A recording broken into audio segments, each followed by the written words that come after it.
For those that don't know me, quick intro. My name is Naomi Guerrero. I'm the Museum Specialist for Latinx Studies at the Smithsonian National Museum of African American History and Culture. It's my pleasure to introduce the next speaker and talk.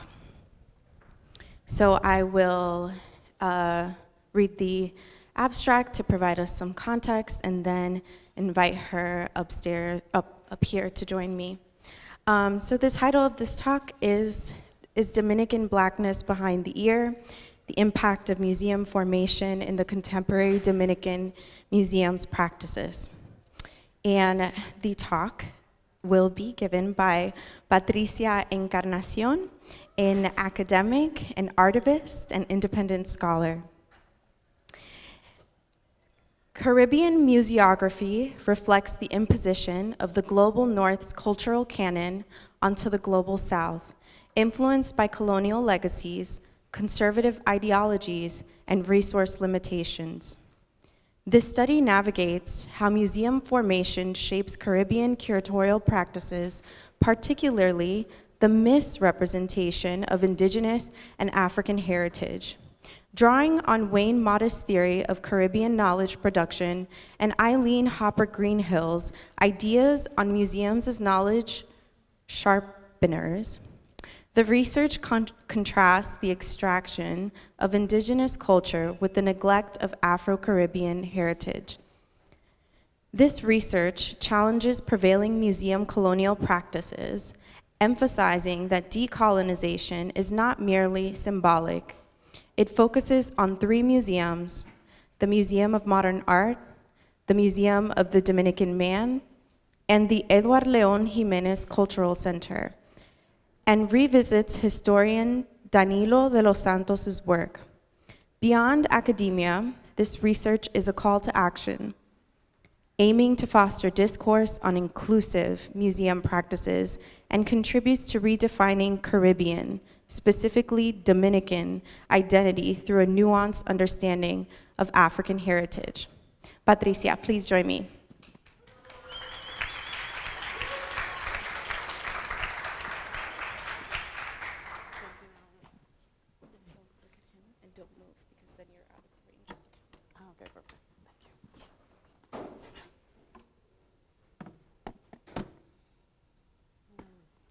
Hi, everybody. Good morning. Yes. So thank you, Naomi, for this amazing introduction. What I'll be sharing with you guys today is the thesis I presented for my master's degrees at NYU in Museum Studies, concentration in Latin American and Caribbean Studies. So I'm just gonna jump right in to the presentation since we have just 20 minutes. So why is our blackness behind the ear? Is actually like coming the title from like the black behind the ear or el negro detrás de la oreja, which is a Dominican idiom from like a poem piece in the late 19th century by the Dominican poet Juan Antonio Alix, where he claims that Dominicans do not recognize their African heritage. And for me, it was like really impactful that something that was happening in late 19th century was still impacting our reality today in the Dominican Republic and globally in the Caribbean. So we'll navigate through the impacts of museums formation in contemporary Dominican museums and curatorial practices. The 21st century started with a desire to rethink political and cultural institutions, with an anti-colonial discourse challenging museums' role as a central authority on the cultural preservation. In the global North, some scholars even call for museums to be abolished, while the global South, discussions around museums differed drastically, limited by political conservatism and funding. Global South institutions leaders often struggle to recognize museums as colonial structures. In the Dominican Republic, my homeland, museums uphold colonial practices without questioning their historical impacts.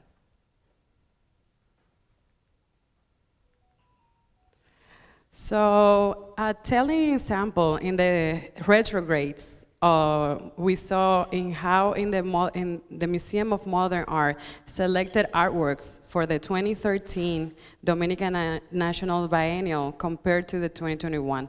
The 29th National Biennial in 2021 showcased 286 artworks, but included only one performance piece, a response to a past controversies.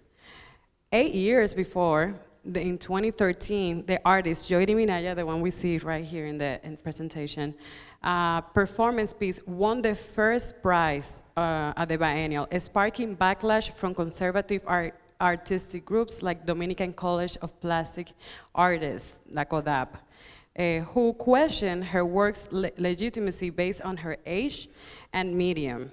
They argued that plastic arts, such as painting and sculpture, were more valuable than performance art. This is in 2013, we're talking, so.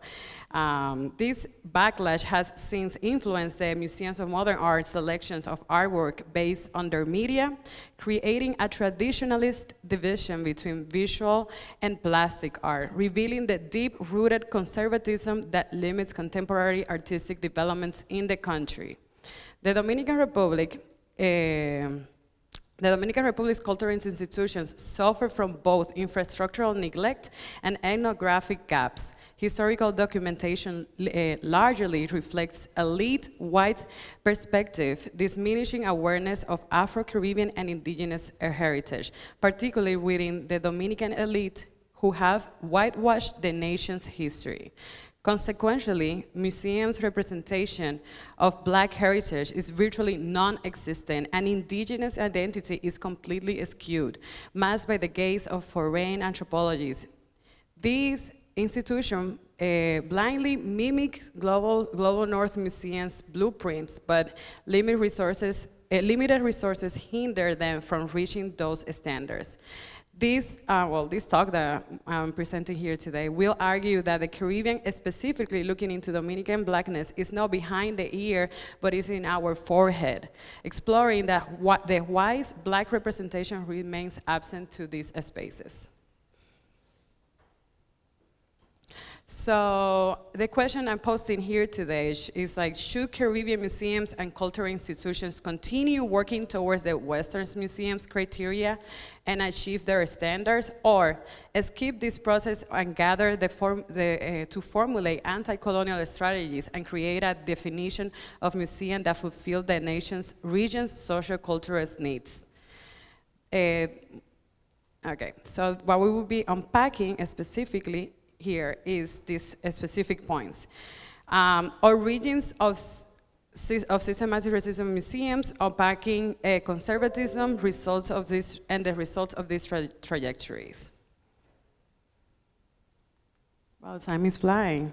So, origins of the systematic racism in museums and the impact of colonial looting.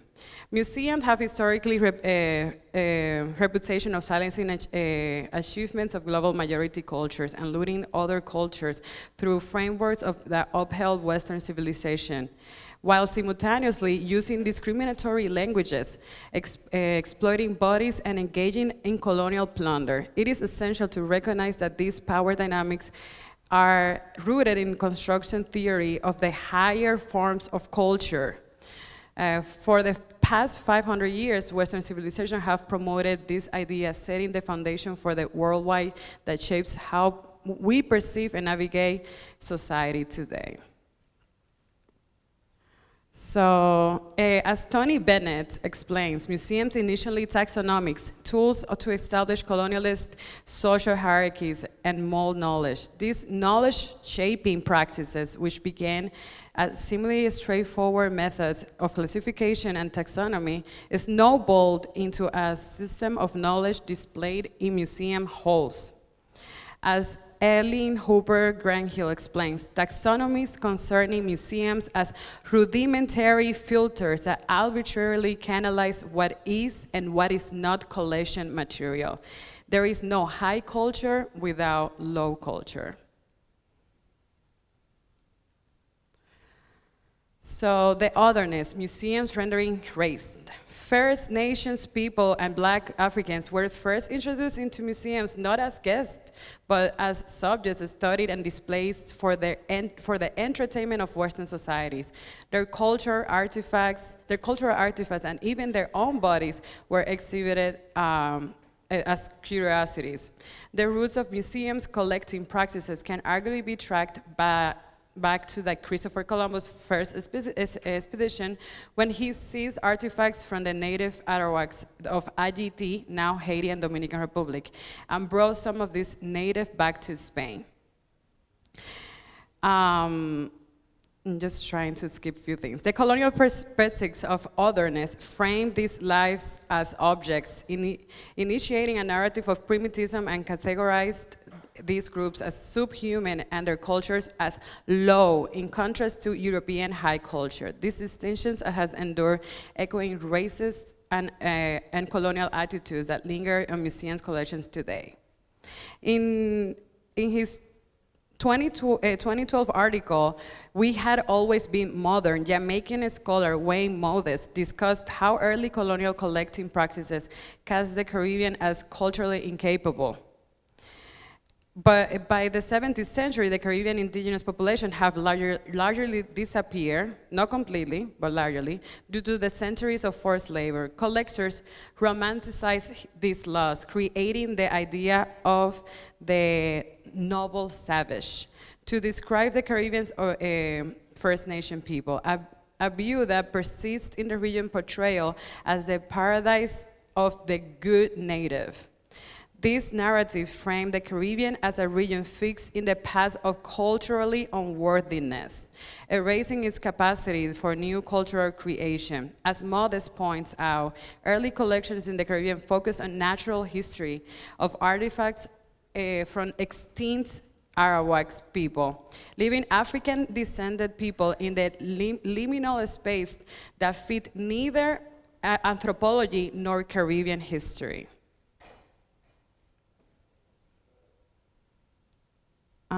Kenyan post-colonial Simon Gigandi, in Slavery and the Culture of Taste, argues that the slavery established a cultural canon that Western civilization still follows.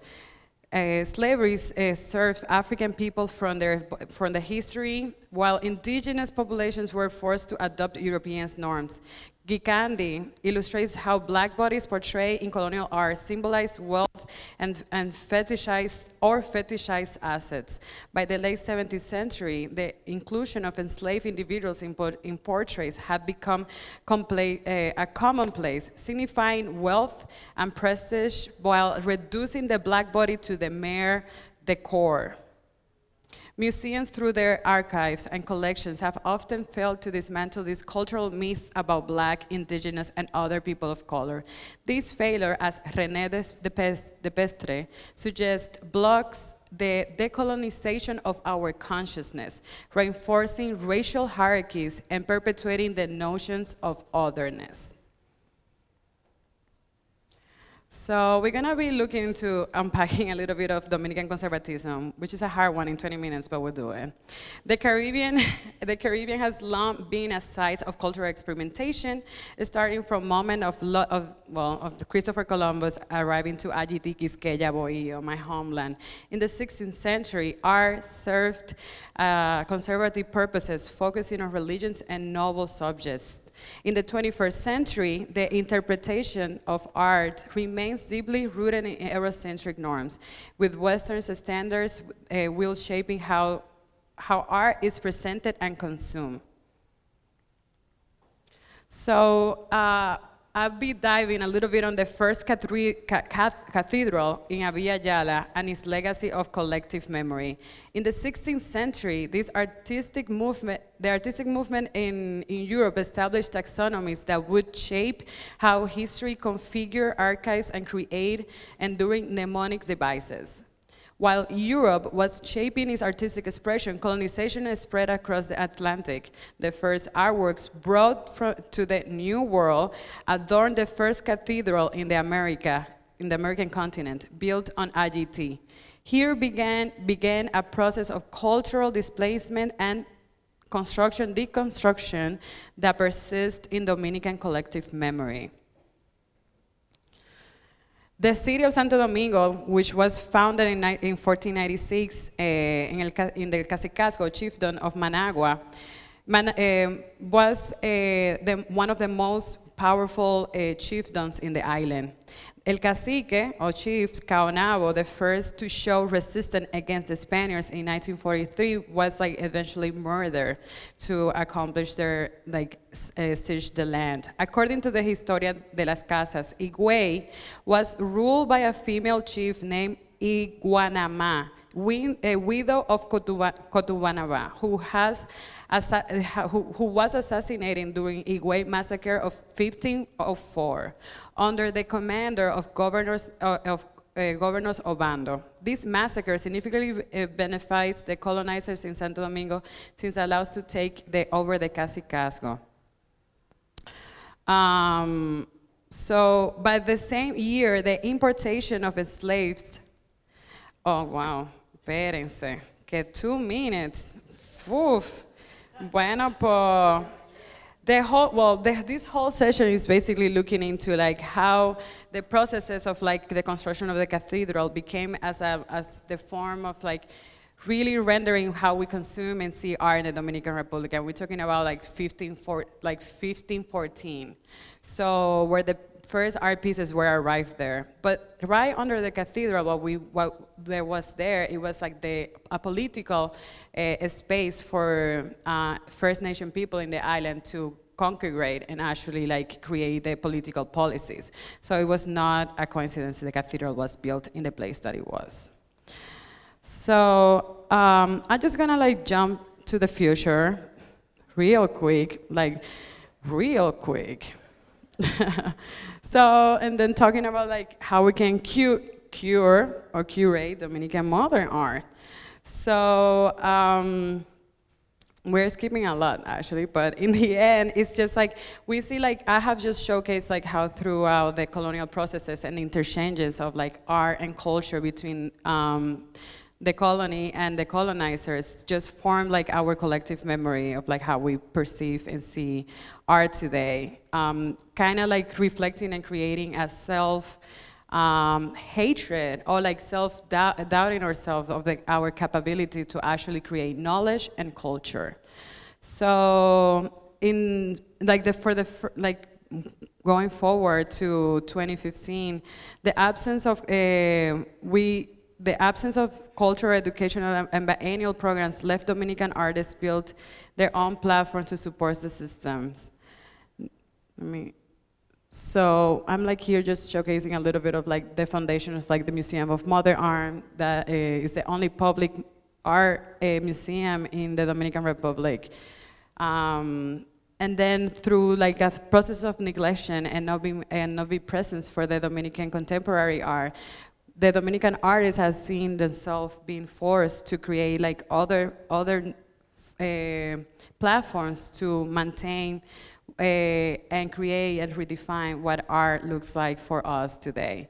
So I'm here presenting, so these are dissident, alternative grassroots movements and artistic platforms that I think is worth to share today, which is Onto, La Cooperativa, and Anti-Canon. Onto and Anti-Canon are both editorials platforms that critically engage with the misperceptions of Dominican art today. And La Cooperativa has a collective forms to create fundings for create artworks. So I just want to just share my conclusion. So as we established, our art does not have an inherently progressive origin. Cultural institutions evolve within dynamic of progress and opposition, at times serving to indoctrinate and at others to liberate, with many nuances in between. Dominican art in particular follows a trajectory shaped by a long multiracial colonizing legacy, gradually waving its ways into a diverse worldviews that defines the Antillean identity.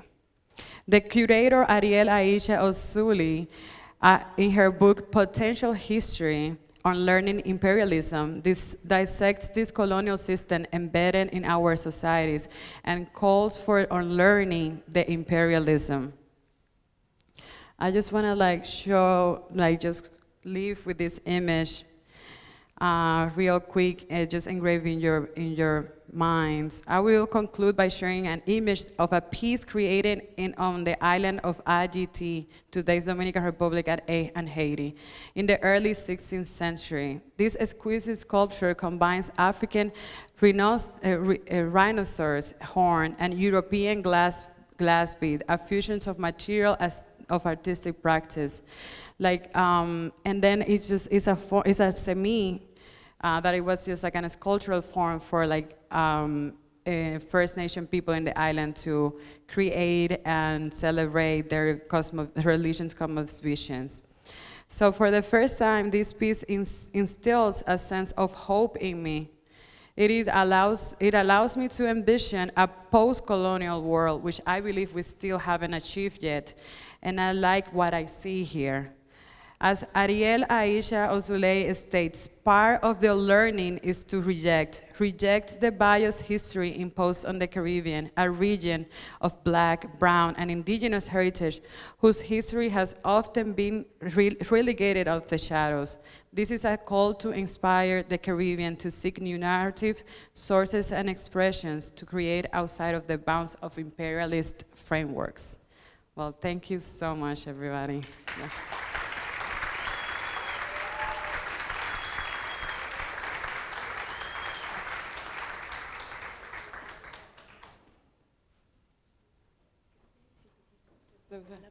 We have some question? Okay.